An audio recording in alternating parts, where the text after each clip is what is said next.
91 жылдан 2001 жылға дейін жалпы оралмандардың құқықтық мәселесінің шешілуі өте қиын болған.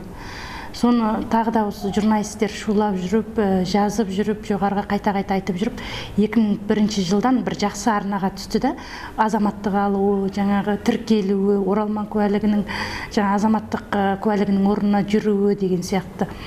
Сол аяқ астына неге екенін білмейміз, 2013 жылы осы үрдістің бәрі бірден күрт тиылды.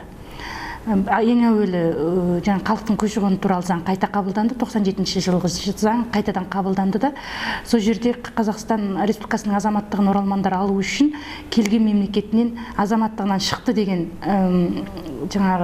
анықтама алып келсін деді. Ол анықтаманы алу мүмкін емес енді.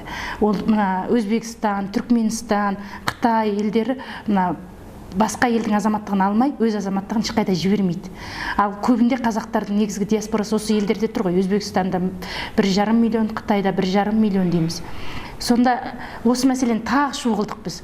Сөйтіп бір жылдың ішінде шуғып жүріп, жаңағын бір елбасының арнайы қаулысымен жаңағы не жасадық.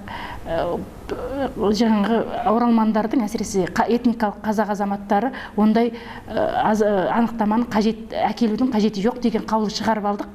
Содан ал енді бөркімізді аспанға ата бастаған кезде жаңадан қаулылар пайда болды.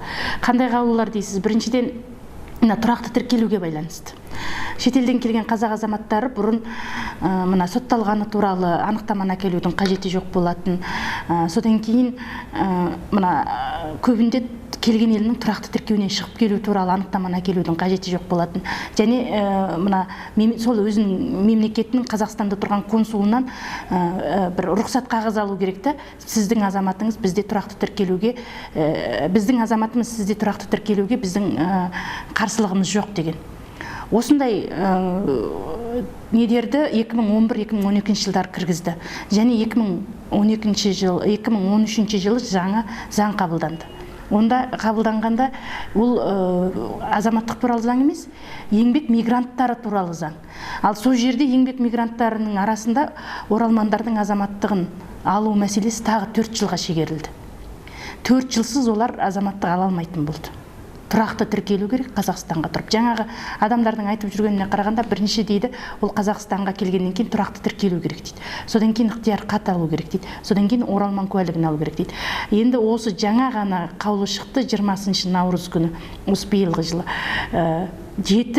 Қазақстанның 7 өңіріне оралмандар келіп қоныстануы керек. Ол жаңағы солтүстік Қазақстан, батыс Қазақстан, Атырау, енді 7 өңір, нақты мен білмеймін. Осы 7 өңірге келіп қоныстанған жағдайда ғана оларға оралман куәлігі беріледі.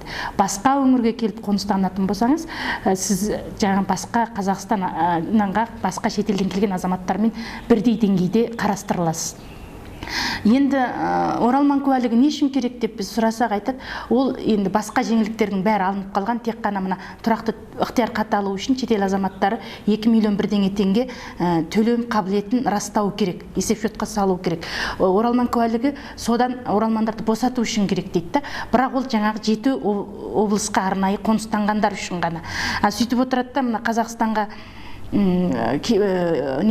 ТМД елдерінің біраз жерлерінен азаматтар келіп қоныстануына мүмкіндіктер бар. Қырғызстаннан, Өзбекстаннан, Украинадан, ұлты кім екеніне қарамастан. Және олар өздерінің төлем қабілетін растаудың қажеті жоқ.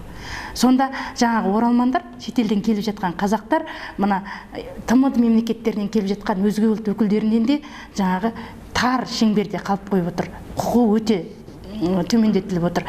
Енді сіз қараңыз, Ресей шетелде жүрген орыс тілді азаматтарға, орыс қана емес, орыс тілді, ана тілім деп санаған азаматтарға артынан қуып жүріп, Ресей азаматын беріп жүр, шетелдегілерге. Ал біз келіп маған азаматтығыңды берші деп тұрған адамдарды 4 жылға шегеріп тастап отырмыз.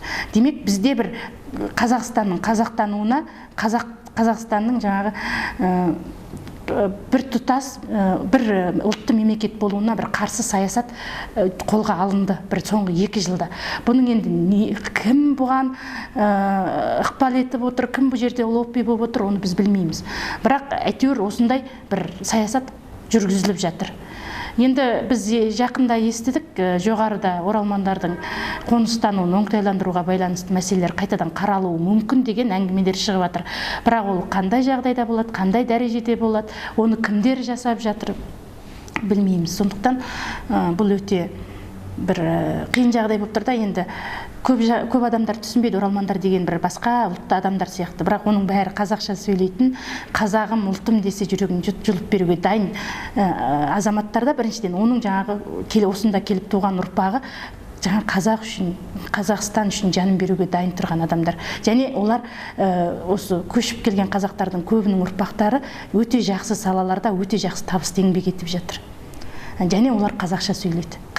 Қазақ тілділердің санын көбейтуде. Демек, ұлттың сапалануына кәдімгідей үлес қосып отыр. Бірақ енді біздің көп жағдайдағы түсінігімізде шетте жүрген қазақтардан гөрі Ресейде жүрген орыстар жақын сияқты болып тұр.